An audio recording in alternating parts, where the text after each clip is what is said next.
राम राम सभी को। कैसे सब लोग। तो यूएसए ने ईरान पे हमला कर दिया। तो अब बहुत सारे आसार है कि इस वॉर में बहुत सारी कंट्री पार्टिसिपेट करेंगी। बहुत ज़्यादा ये वॉर एक्सकेलेट करने वाला है। आपको यहाँ पे दो बातें समझने वाली होगी कि जो भी कंट्री इजराइल पे हमला करेगी यूएसए उसको अपने ऊपर हमला मानेगा। इजराइल इतना इम्पोर्टेंट क्यों है यूएसए के लिए? मिडिल ईस्ट में यूएसए को दबदबा कायम रखने के लिए इजराइल की सबसे ज़्यादा ज़रूरत है। तो रात को यूएसए ने ईरान पे हमला किया। अपने सबसे खतरनाक बॉम्बार्ड निकाल के उन पर बमबारी की, उनकी न्यूक्लियर साइट पे। अब ये युद्ध अगर ज़्यादा लंबा खिंचा तो इसमें बहुत सारी कंट्री कूदेंगी, पार्टिसिपेट करेंगी। पहला तो ये है कि भी रसिया तो आएगा साथ में, नो डाउट। अभी मुझे पाकिस्तान का कोई कंफर्म नहीं है, क्यों पाकिस्तान है दोगला। जो आसिम मुनीर है वो सेनाध्यक्ष है पाकिस्तान का, वो बनाया किसने था? यूएसए ने, इमरान खान को हटाने के लिए। तो बिना यूएसए की अनुमति के वो कोई कदम नहीं उठाएंगे,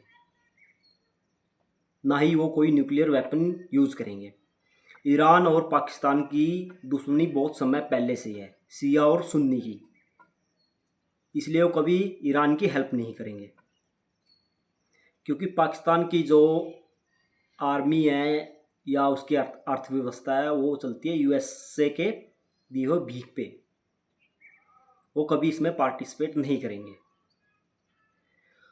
अब ईरान की न्यूक्लियर साइट पे हमला हुआ तो ईरान चुप तो बैठेगा नहीं। अब ईरान के पास इतनी ताकत भी नहीं है कि वो जाके यहाँ से बैठे बैठे सीधे यूएसए पे हमला कर दे।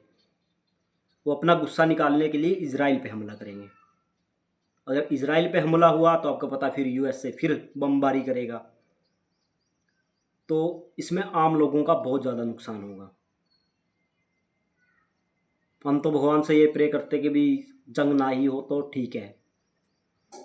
पर इजराइल का एक अपना लफड़ा है, ईरान का एक अपना लफड़ा है। ईरान का अपना लफड़ा ये है कि वो मुस्लिम वर्ल्ड में अपना दबदबा कायम करना चाहता है।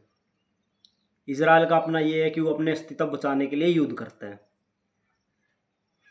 अब जो हमारे यहाँ पे लोग बैठे हैं इंडियन है, कुछ लोग इमोशनली इजराइल को सपोर्ट करते हैं, कुछ करते हैं ईरान को। तो मुझे नहीं लगता कि हमें कुछ करने की ज़रूरत है, क्योंकि वो ना तुम्हारी सपोर्ट से खुश होते, ना वो तुम्हें जानते ना पहचानते। स्पेशली जो ईरान के लोग हैं वहाँ पे सरिया लोग, और वहाँ पे जो भी यूएस बेस्ड ऐप हैं जैसे ट्विटर हो गया, इंस्टाग्राम हो गया, फेसबुक हो गया, ये सब चीज़ बैन है। अगर आप उनकी सपोर्ट में कोई वीडियो बना के डाल भी रहे हैं तो उन तक वो वीडियो कभी नहीं पहुँचेगी, ये आपको पता होना चाहिए। और 70% वहाँ की पॉपुलेशन खamenei साहब के अगेंस्ट है, क्योंकि वहाँ पे कोई फ्रीडम है ही नहीं, वहाँ पे एक तानाशाही है। तो अगर खamenei साहब हार गए तो आप देख लेना एक दिन ईरान में जश्न मनाया जाएगा। ये बात अब मेरी नोट करके रख लेना, क्योंकि वहाँ के लोग भी खamenei साहब से बहुत ज़्यादा दुखी है। अब देखते हैं ईरान वापस हमला रिटेलिएट करेगा, ज़रूर करेगा। इतना तो हमें कन्फर्म है कि वो वापस ज़रूर से हमला इजराइल पे करेगा। अब इजराइल इसका क्या जवाब देता है अब वो भगवान जाने। पर इतना कन्फर्म है कि यूएसए ने जो भी ईरान की न्यूक्लियर साइट थी वो पूरी तरह से बर्बाद कर दी। ईरान ने कहा कि हम चुप तो नहीं बैठेंगे। उधर यूएसए से मैसेज आ गया भी अगर तुम टेबल पे नहीं आओगे तुम्हें रेस्ट इन पीस कर दिया। मैं अपनी तरफ से बोल रहा हूँ कि सीधा उनका कहने का मतलब है अगर तुम बातचीत की टेबल पे नहीं आए तो हम तुम्हें रेस्ट इन पीस कर देंगे। और यूएसए हमेशा मिडिल ईस्ट में यही करता है। जितने यूएस ने मिडिल ईस्ट में लोगों को मारा है हिस्ट्री में किसी ने नहीं मारा। हिटलर ने भी इतने लोगों को नहीं मारा जितना यूएसए ने मिडिल ईस्ट में मुसलमानों का जेनोसाइड किया है। कभी ईरान में, कभी इराक में, कभी बगदाद में, कभी लेबनान में, जहाँ देखो आप हिस्ट्री उठाओगे यूएसए की, उन्होंने हमेशा वहाँ पे बमबारी की है, सिर्फ अपना वर्चस्व कायम करने के लिए। अब रही बात चाइना की, चाइना फ्रंट फुट पे कभी लड़ता नहीं है, वो फेस कभी अपना आगे रखता नहीं है। अगर वो हेल्प भी ईरान की करेगा तो वो पीछे से करेगा, फ्रंट फुट पे कभी चाइना खेलता नहीं है। वही उनकी पॉलिसी है। इंडिया की आपको पॉलिसी पता ही है, हम किसी की साइड नहीं लेते। जो कर रहा है उसको करने दो, और हमें किसी की साइड लेने से कोई फ़ायदा भी नहीं है। ना हमारी ईरान वाली इज्जत करते, ना इजराइल वाली करते। वो तो हम इमोशनली एक दूसरे को ऐसे करते कि भाई हम, कुछ लोग इसको यहूदी मुस्लिम करके देखते हैं, पर मैं ऐसा कुछ नहीं देखता। ना यहूदी हमारी इज्जत करते, ना वहाँ के मुस्लिम हमारी इज्जत करते। उनको हमारे से कोई लेना देना नहीं है।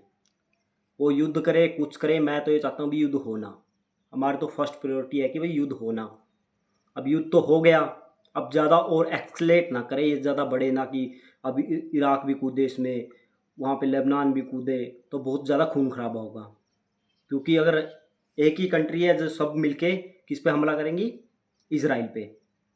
क्यों, यूएसए पे तो कर नहीं सकते, ना वो इंडिया पे करनेंगे, क्यों, इंडिया का कोई लेना देना नहीं है, तो किस पे करेंगे। सारा मिडल ईस्ट अगर हमला करेगा वो करेगा इसराइल पे। और फिर इसराइल चुप बैठने वाला है नहीं, क्योंकि जो कहते ना मरता क्या ना करता, वो फिर उनसे ज़्यादा ताकत में हमला करेगा। फिर ऊपर से यूएसए आएगा, वो और फिर ज़्यादा बढ़ के उनसे हमला करेगा। तो आप भगवान से प्रे कीजिए कि भाई ये वर्ल्ड वार 2 के बाद ऐसा ना हो भाई 3 हो जाए।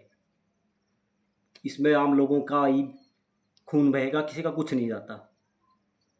बच्चे मारे जाएंगे, बूढ़े मारे जाएंगे, और किसी का ना यूएसए का कुछ जाएगा, ना इसराइल का कुछ जाएगा।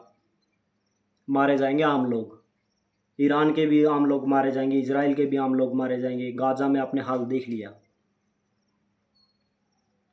तो सब भगवान से हाथ जोड़ के, वाहिगुरु से हाथ जोड़ के प्रे करिए कि भाई जो हो गया हो गया। अब टेबल पे बैठ के बात करें ईरान और इसराइल। राम राम।